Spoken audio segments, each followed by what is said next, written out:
Hello everyone, welcome to my YouTube channel. Today in this session we are going to cover political life of Rig Vedic age.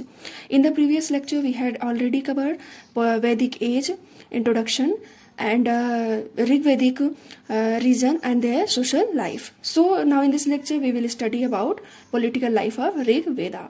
तो political life क्या थी उसको समझने के लिए पहले उनके पॉलिटिकल ऑर्गेनाइजेशन कैसी थी उसको समझ लेते हैं। तो चलिए इसे स्टार्ट करते हैं कि पॉलिटिकल ऑर्गेनाइजेशन ऋग वैदिक एज में कैसी हुआ करती थी। तो इनका ऑर्गेनाइजेशन का जो बेसिक यूनिट था वो थी फैमिली। फैमिली से एक बेसिक यूनिट होता है, वहां से इनकी पॉलिटिकल ऑर्गेनाइजेशन का स्टार्ट होता है। फैमिली को जो हेड करते थे उसको कुला बोला जाता था। देखिए, कुल को फैमिली बोला जाता है तो कुला को जो होगा वो उसको फैमिली हेडमैन बोलेंगे। तो कुला जो था वो फैमिली का हेडमैन हुआ करता था। अब नेक्स्ट आता है स्ट्रक्चर में family join to form villages. जब एक एक फैमिली मिलके एक गांव बना देती है तो उस गांव को हेड करने वाला होता था ग्रामनी, यानी कि जो विलेज हेडमैन। आज के टाइम में अगर हम कॉमन से वर्ड में बोले तो विलेज हेडमैन को क्या बोलते हैं, उस टाइम बोला करते थे ग्रामनी। जब ये बहुत सारे विलेजेस फिर ग्रुप बना लेते थे तो उनको क्या बोला जाता था, विशु बोलते थे। और उनको हेड कौन करता था, विश्वपति हेड किया करता था। जैसे आज के टाइम में क्या है, डिस्ट्रिक्ट है। डिस्ट्रिक्ट क्या है, बहुत सारे गांवों को मिला के एक जिला बन जाता है। तो उसी तरीके से उस टाइम में बहुत सारे विलेजेस को मिला के विशु बनता था, उसको हेड करता था विश्वपति। फिर उसके बाद नेक्स्ट हाईएस्ट पॉलिटिकल यूनिट इनका होता था जना या ट्राइब, जिसे आज आपके टाइम में कह सकते हो कि स्टेट। तो जो छोटे छोटे किंगडम्स होते थे उनको जन या ट्राइब्स कहा जाता था। उसके बाद ये सारे छोटे छोटे किंगडम्स मिलाकर एक बड़ा किंगडम बनता था जिसको हेड करता था राजन या किंग। जिसे राजन यानी राजा महाराजा कहते थे उस टाइम में, वो उसे हेड किया करता था। अब देखिए, राजा अकेले तो राज्य करता नहीं था, उसको जो है कि सलाह की जरूरत पड़ती थी।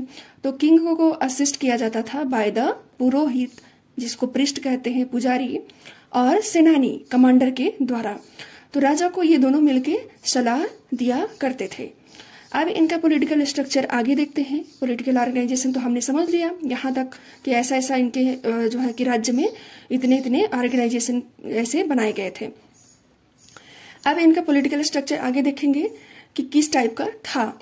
तो किंग का पोस्ट कैसा था, किंग का पोस्ट जो था वो हेरिडिटरी इन नेचर था, यानी कि अनुवांशिक था। अगर राजा है तो राजा का बेटा फिर राजा बनेगा, उसका भी बेटा फिर राजा बनेगा।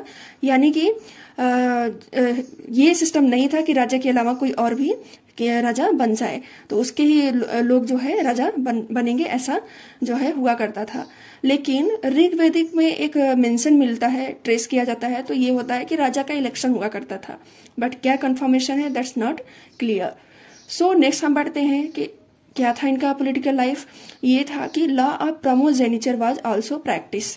लॉ ऑफ प्राइमोजेनिचर को बोलते हैं कि जो बड़ा पुत्र होगा, जो बड़ा बेटा होगा, वही राजा को सक्सीड करेगा। भले ही उसके 4 से 6 बच्चे हो, 6 बेटे हो, पर उसका जो एल्डेस्ट सन होगा, जो सबसे बड़ा पुत्र होगा, वही राजा को सक्सीड करेगा। ये था लॉ ऑफ प्राइमोजेनिचर।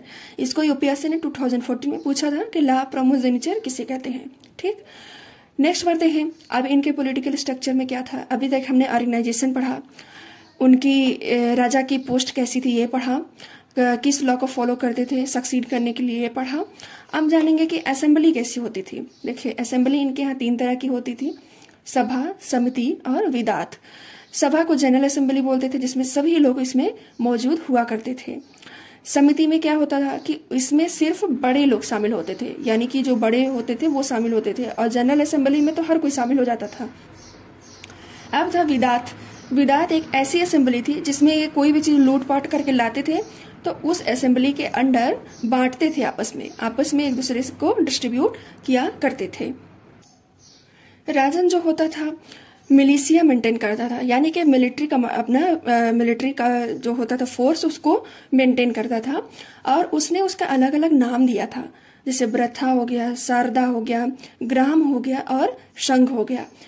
तो इतने उसके मिलिट्री जो है कि ग्रुप थे जो अलग अलग टाइम पे अलग अलग काम के लिए बुलाए जाते थे। तो ये रहा इनका मिलिशिया ग्रुप।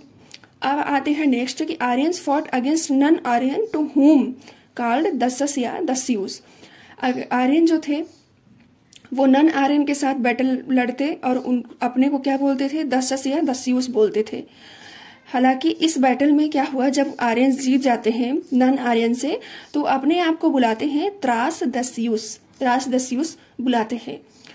नेक्स्ट है कि बैटल ऑफ 10 किंग और 10 रंग्या।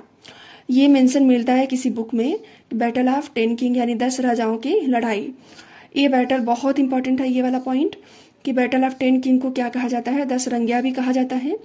ये लड़ा गया था भारत ट्राइब के बीच, जिसको राजन्या सुदास करके एक ट्राइबल राजा थे, उन्होंने इसको लीड किया था यानी हेड किया था इस ट्राइब को, भारत ट्राइब को। और साथ में विश्वामित्र थे, विश्वामित्र एक ऋषि थे, उनके साथ टोटल 10 राजा थे। वो सब मिलके इनसे लड़ाई लड़ते हैं, बाद में वो सब हार जाते हैं। तो ये रहता है यहाँ तक की मतलब पॉलिटिकल लाइफ। अब आते हैं इनकी इकोनॉमिक लाइफ के बारे में, यानी कि ऋग्वैदिक एज में इकोनॉमिक लाइफ कैसी थी। इकोनॉमिक लाइफ ऐसी थी कि बार्टर सिस्टम, शुरू में बार्टर सिस्टम चलता था, बाद में इन्होंने गोल्ड कॉइन लेके आया जिसको निस्का कहते थे, और ये स्पिनिंग और कॉटन एंड वुडन का करना जानते थे। इनको किस मेटल वर्क की जानकारी थी, कॉपर, ब्रॉन्ज एंड आयरन की थी। अब नेक्स्ट आता है कि कारपेंटर जो था उस टाइम में सबसे इंपॉर्टेंट प्रोफेशन हुआ करता था। नेक्स्ट पढ़ेंगे हम रिलीजियस लाइफ ऑफ ऋग्वैदिक एज। तो अभी तक हमने पढ़ा social life, political life and their economic life. अब लास्ट पढ़ना है इनका रिलीजियस लाइफ। तो जो रिलीजियस लाइफ कैसी थी कि ऋग्वैदिक आर्यंस वर्शिप्ड नेचुरल फोर्सेस। जो ऋग्वैदिक आर्यन थे वो प्राकृतिक जो फोर्सेस होती थी उनकी पूजा किया करते थे, जैसे कि अर्थ, विंड, रेन एंड थंडर। तो इनकी ये पूजा किया करते थे। नेक्स्ट है कि दे वर्शिप्ड डिआइटीज, यानी कि वो किस तरीके के भगवान की पूजा करते थे। वो पूजा करते थे पृथ्वी, अग्नि, वायु, वरुणा एंड इंद्रा। पृथ्वी को जैसे कि अर्थ कहते हैं, अग्नि को फायर कहते हैं, वायु को विंड कहते हैं, वरुणा को रेन कहते हैं, इंद्र को थंडर कहते हैं। एक चीज और ध्यान रखिएगा कि इतने सारे डिआइटीज की तो ये पूजा करते थे, लेकिन उसमें से सबसे बड़ा प्रेफरेंस वो किसको देते थे, सबसे बड़ा प्रेफरेंस देते थे पहले इंद्र को, फिर अग्नि को, फिर वरुण को। इंद्र क्या थे, थंडर यानी गरजते थे बहुत ज्यादा, तो इनकी पूजा करते थे कि शांत हो जाए।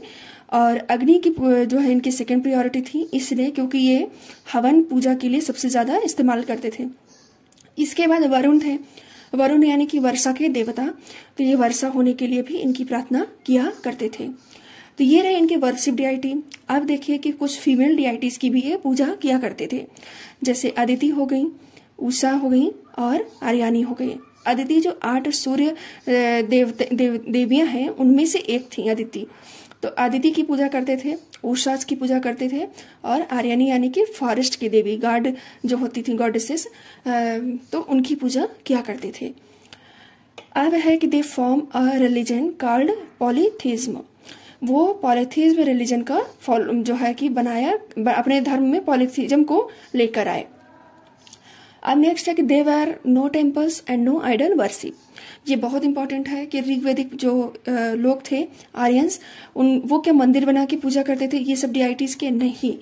जैसा कि आप लोग नाम से ही जानते हैं, देखिए ना कि पृथ्वी खुले में आपको मिल जाएंगी, अग्नि भी खुले में कुंड बना के पूजा कर सकते हैं, वायु खुले में है, वरुण भी खुले में है, इंद्र की भी खुले में।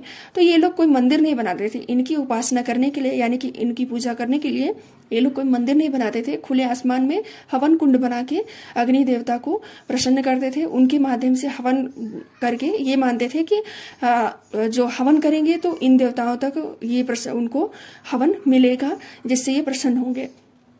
तो इसलिए इनको कोई टेम्पल बनाने की जरूरत नहीं पड़ती थी, और न ही किसी अदर आइडल की वर्शिप ये किया करते थे। लास्ट था कि ये जो हवन करते थे उसमें किस चीज को डालते थे, आहुति किसकी किया करते थे। तो आहुति में ये यूज करते थे घी को, मिल्क और ग्रेन। घी है जो निकल के आते हैं, दूध से निकल बनता है, और दूसरा होता था दूध हुआ करता था, और ग्रेन यानी अनाज हुआ करता था। इसको ये ऑफर करते थे अग्नि देवता में, अग्नि में डाल के, कि ये मानना था कि अगर अग्नि में डालेंगे तो डायरेक्ट जो है कि जिस डीआईटी का नेम ले रहे हैं उस तक ये पहुंच जाएगा। तो ये ऑफर क्यों करते थे? जब इनको कुछ रिटर्न में चाहिए होता था, वो किसी चीज़ की मांग होती थी तो ये हवन पूजा किया करते थे। सो आज के लिए इतना ही। कल लेकर हम आएंगे लेटर वैदिक एज के वाला टॉपिक। तो आज के लिए बस इतना ही। Thank you for watching. Please like, subscribe and share करना नहीं भूलें।